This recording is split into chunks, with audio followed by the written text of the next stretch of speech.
Defense Secretary Pete Hegseth is doubling down on U.S. military strikes on suspected drug boats, saying that President Trump can take decisive military action as he sees fit.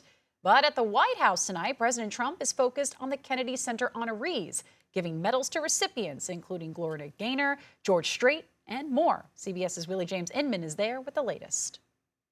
During a speech in California, Secretary Hegseth stood by the Trump administration's strikes on alleged drug smugglers. Since September, there have been more than 20 strikes on boats allegedly transporting drugs. We've been clear, if you're working for a designated terrorist organization and you bring drugs to this country in a boat, we will find you and we will sink you. Hegseth's remarks come days after lawmakers demanded details on an alleged drug boat strike in early September. This video shows the first strike on the boat, but a separate video showing a second strike that killed 2 survivors has not been released. Some lawmakers briefed Thursday by military officials on Capitol Hill questioned the legality, noting that laws protecting wounded combatants may have been violated. What I saw in that room was one of the most troubling things I've seen in my time in public service. But military officials maintain the survivors were trying to salvage the drugs and transport them. President Trump can and will take decisive military action as he sees fit. Also this week, a government watchdog report found that Hegseth violated Pentagon rules and could have endangered troops earlier this year.